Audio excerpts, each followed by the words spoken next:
It was with a peculiar sensation deep within my belly that I first laid eyes on Mourning Wood. It rose up proud and erect in front of me like an unrestrained wall of nature. The trees thrust upwards into the skies like giant lances, penetrating the blue beyond. And though there was no expression of protest, I believe I heard a faint murmur of acquiescence in the air, as if Mother Nature was herself sighing in submission to its dominion. The trees appeared like a towering inferno in a blaze of red, orange, gold and brown foliage. Odd that said foliage should reflect autumn in the midst of a fine summer's day. Some leaves dropped free, some danced on the breeze in a downward spiral, but the branches remained inexplicably full and lush and strangely fertile. Evening was drawing on as, with my knapsack on my back, I approached the nearest inn, fatigued from the penultimate 12-mile stretch of my summer sojourn through the Yorkshire Dales, and grateful of the promise of a hot evening meal and a comfortable bed for the night. It was my habit to spend the summer semester break from Tulsa College, Oxbridge, wandering the lesser-known trails of my beloved rural Yorkshire. It was a quaint, rustic hostelry, befitting the location. The innkeeper's daughter, a comely maid with an excess of generous cleavage, offered me a foaming pewter tankard at table in the inn's comfortable front parlour, and inquired after my doings. Under ordinary circumstances, I should probably have given no thought to the licking of her lips, but she did seem a tad overly familiar. Through the open window the sense of fecundity drifted on the evening air and penetrated my nostrils. I answered that I had spent the previous weeks trekking on foot through a part of the country that was wholly unknown to me, that this was to be my last stop before returning to Tulsa College, where I was engaged in a teaching position, and that I was surprised not to have been forewarned of a woodland of such picturesque beauty, as it was not marked in my guidebook. "I have lived here all my life," she said with a sigh. "I know little of the world beyond. You say 'tis idyllic, but it is my everyday experience." "Then you should consider yourself most fortunate," I rejoined. "Perhaps," she replied with a faint smile. "Would you like to order food? We have but a limited menu."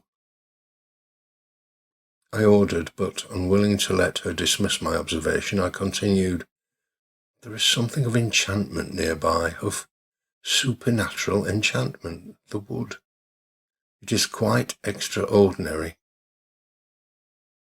The maiden met my assertion with a slight shudder. She examined me with a deeply piercing gaze. Coming closer to my chair, her ample bosom all a-quiver, she offered in a hushed, almost reverent tone, "You speak of Mourning Wood?" "If that is its name, aye." "What else, then?" "You would do well to keep your distance." Her father appeared then, a big, bearded brute of a man who ordered his daughter back into the kitchen. She glanced at me in parting as though there were many things that she wished to tell me, but said nothing, and with a servile nod to her father exited the room. "Your quarters are ready," he announced. "My repast?" I queried. "Will be brought to your room," he grunted. I took hold of my knapsack and followed him up the stairs. The innkeeper was a huge, muscular and profoundly masculine animal, bristling with hair. In one ear he wore a golden earring, an altogether intimidating presence. He would not have looked out of place at the helm of a pirate ship. "Here," he said, pushing open the door to my room with a hand as big as a shovel. My lodgings were both spacious and comfortable. Am I the only guest? I asked. You are, he grunted. But the locals will be in at 8 or thereabouts if you want for local colour. Then he left. I washed, then dined, then ordered up a jug of ale, but kept to my room.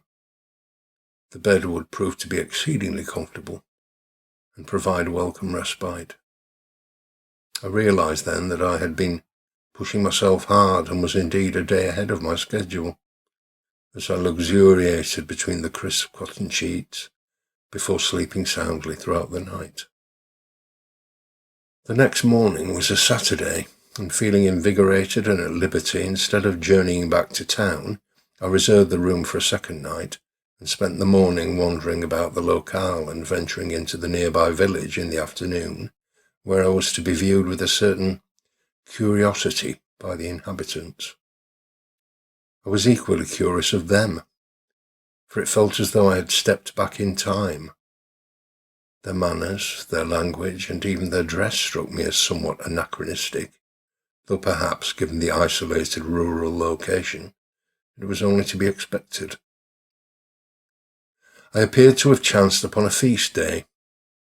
Upon the village green, a wedding ceremony of sorts appeared to be taking place, but with multiple couples, 5 in all young and fair. But the ceremony bore more resemblance to the pagan traditions than Christian, and was certainly livelier and more joyous than any wedding service I had ever had the pleasure of being a party to.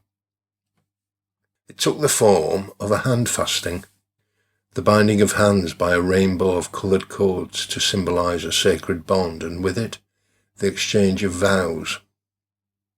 No rings were exchanged, but instead, each couple had a crown of leaves placed upon their heads, made up of the red, orange, gold, and brown leaves from Mourning Wood. This was followed by them jumping over the besom broom, a quaint tradition representing their transition into married life.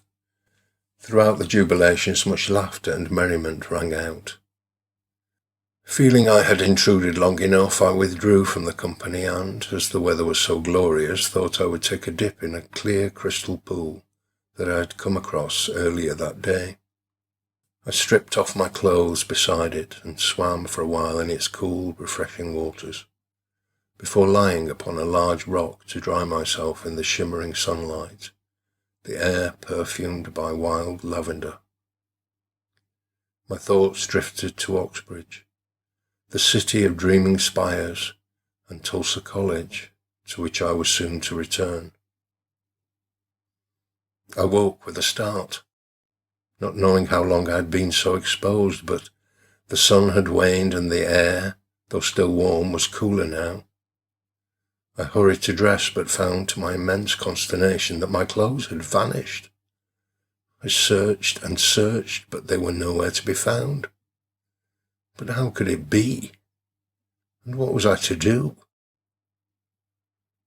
Covering my nakedness with both hands and keeping to the shadows, I made my way by stealth the relatively short distance back to the inn, approaching from the rear as a colony of bats filled the night sky overhead. To my immense relief, I saw a washing line strung across the yard, with articles still fluttering in the evening breeze. Thankfully, amidst said articles hanging there were a pair of men's linen drawers, full-legged and overly large, as would have befitted the innkeeper. But with the tightening of the drawstring waist and the rolling up of the legs, they proved sufficient to save my blushes. I entered the hostelry through the kitchen. It was brightly lit, as was the fire, despite the summer heat. In front of this, crammed into a tin bath, was the hulking, naked figure of the innkeeper. His daughter was washing his broad, muscular back.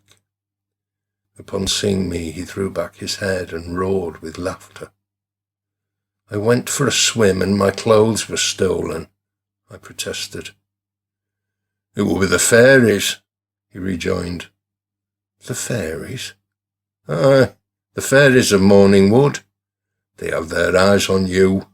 Mark me."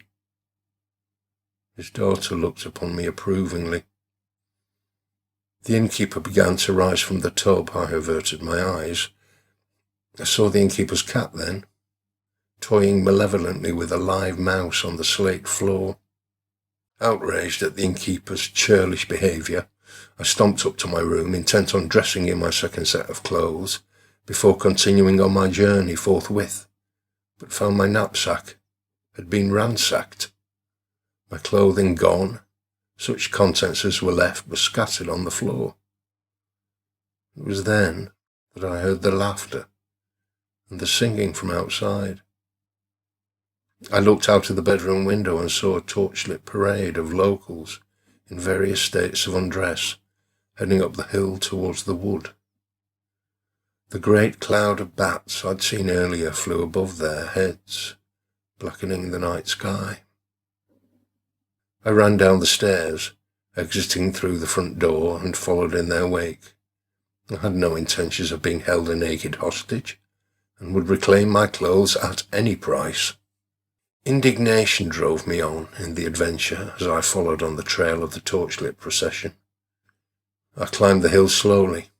Once or twice a bat circled over my head, then flew off to rejoin the cauldron of others on high that were, seemingly, headed in the same direction.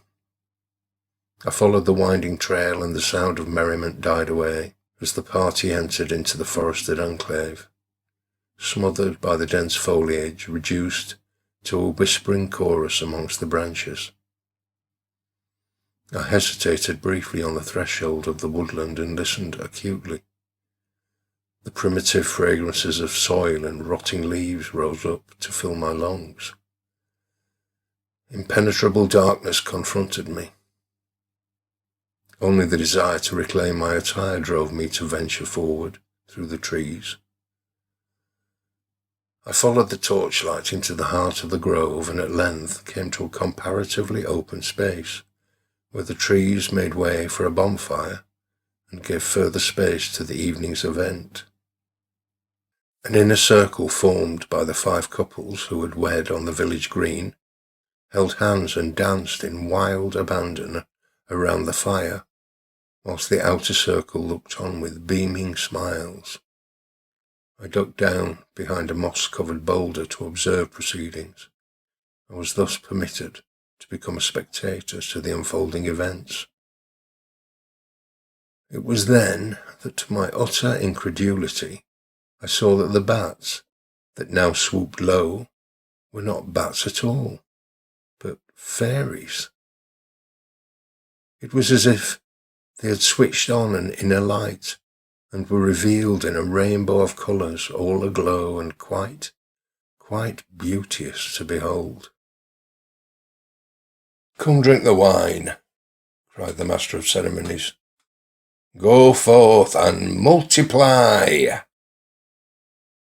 A cheer went up, and those assembled drank deep, tossed aside their goblets and discarded what was left of their clothing before piling on top of one another in an unbridled, undulating heap. I felt a huge hand clasp the back of my neck and, despite my resistance, hoist me to my feet. "Oh!" cried the innkeeper, as he ripped off my drawers with his free hand and tossed me into the fray. I was passed from hand to hand then, like a plaything, utterly ravaged. Sparks flew from the bonfire into the night air, and the flames burned twice as bright.